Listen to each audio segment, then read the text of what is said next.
We haven't talked about the ratings for Collision in a little while. I don't have them in front of me right now, but they have not been good the last few weeks. And whether it's running against a WWE pay-per-view or the upcoming preemptions, I worry about this show. I mean, if you look at that Collision main event, that was a lot of what has become the normal Collision roster. Jerry Jarrett was able to make it for a little while with like a roster of 9 people in 79. Not everyone could do that. There has to be an influx of some new energy, I think, or just some new personality on the show. I don't know what or who, though. And that is, and I've seen on Twitter people saying over the last week, well, why didn't you say something about the rotten Collision rating? Well, we did say something about the rotten Collision rating SummerSlam weekend. We skipped 1 week and people are up in arms. They did not come back last week for Collision, the week after SummerSlam.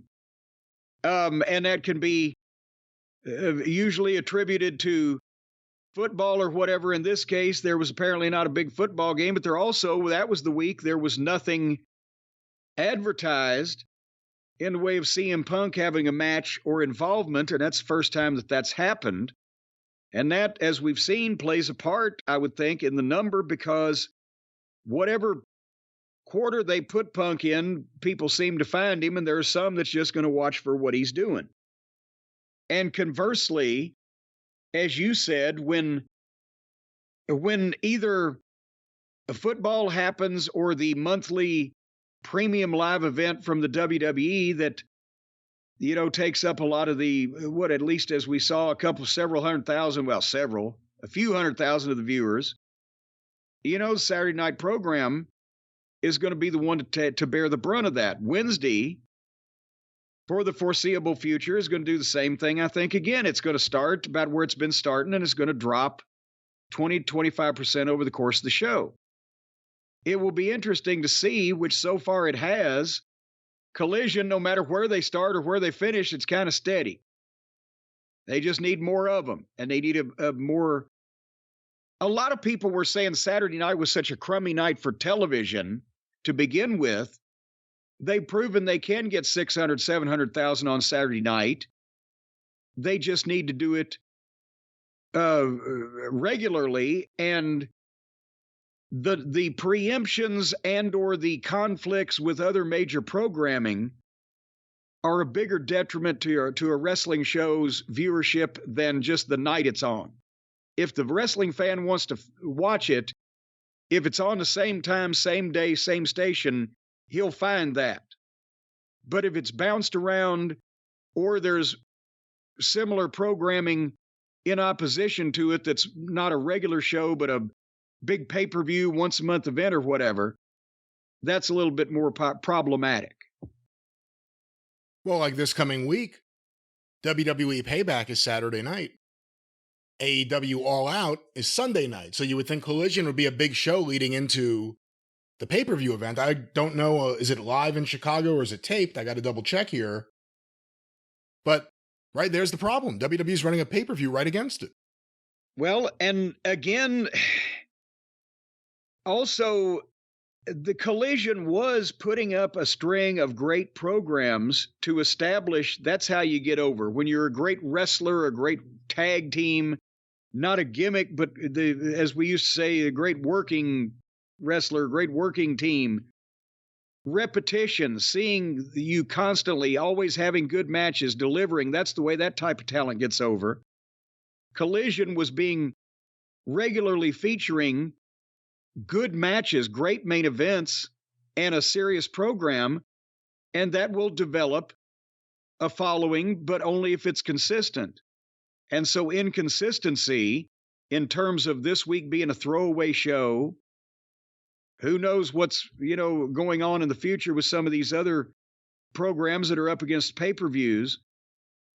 They need to still keep, for the viewers that are sold on the program and that are dedicated and are going to watch it regularly, they need to keep producing for those people, as well as so that the word can get out that if you watch on Saturday night, you're not going to see the fucking, trampoline cowboys. You're going to see the wrestling program.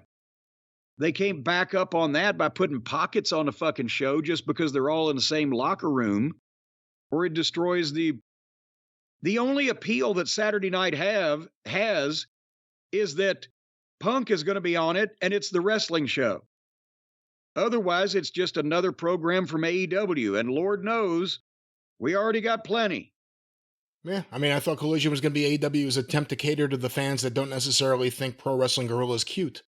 And that's what it typically has been, but when you have an Orange Cassidy on there, and the best friends and that kind of stuff, and all of a sudden the Mexican cinematic drama segment and all these things, it's not the show we were promised.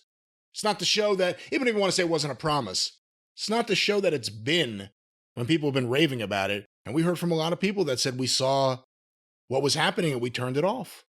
So it'll be interesting to see how the ratings are for this week, but that was AEW Collision.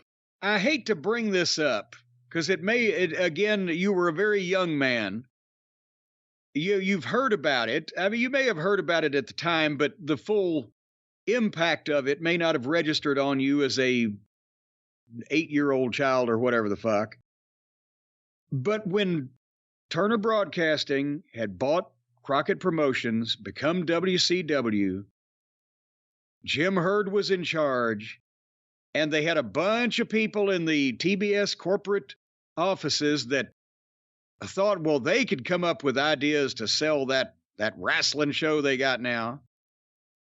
And they did the mini movie for the Bash at the Beach pay-per-view with Vader and Flair and all those guys, where they had the midget in the scuba diving outfit. Yeah, Cheatham. That planted the bomb on the boat. That's right. It wasn't Flair. Let's take him out of that. It was Sting and Davey Boy versus Sid and Vader with Harley Race and Colonel Robert Parker. Okay, I'm sorry. Flair was on the episode of Baywatch out on the beach. I was seeing him on a beach. But nevertheless, the midget blew up and they showed the boat blowing up. The midget blew up the boat as part of this plot in this mini movie that was what they thought was a promotional vehicle for the pay-per-view. It didn't have any wrestling in it. It had guys running around on a boat and on the beach. And the midget that blew it up.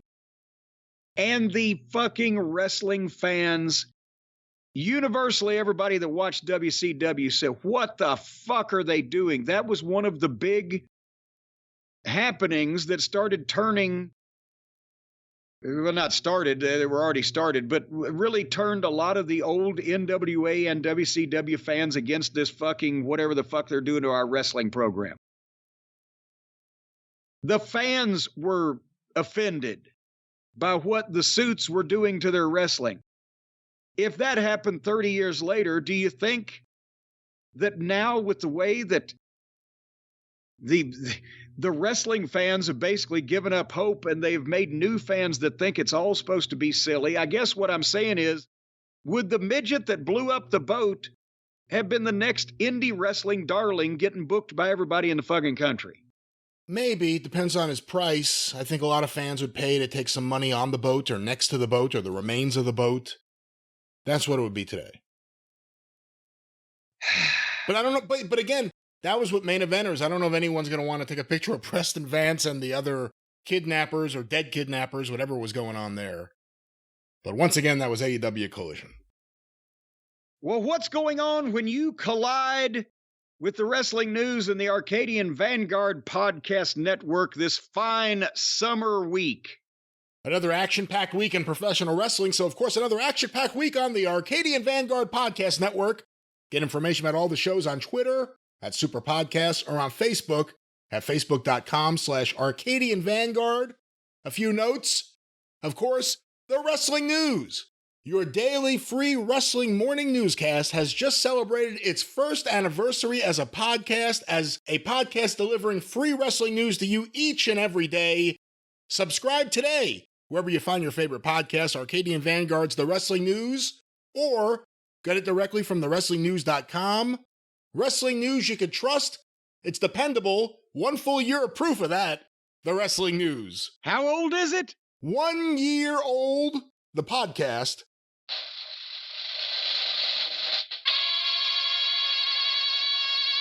Happy birthday! Well, thank you very much on behalf of the Enterprise.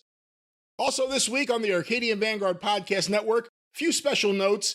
Breaking Kayfabe with Baldwin and Barry returns with a special Terry Funk tribute episode. Get it today at baldwinpod.com or look for Breaking Kayfabe with Baldwin and Barry wherever you find your favorite podcast. Also, a Terry Funk tribute coming up this week on Shut Up and Wrestle with Brian Solomon. Check that out wherever you find your favorite podcast or get it at suawpod.com. And of course, the 605 Superpodcast, the Mothership! Go through the archive today at 605pod.com. Available wherever you find your favorite podcasts. The Mothership! Hey. Yeah. Yeah, what?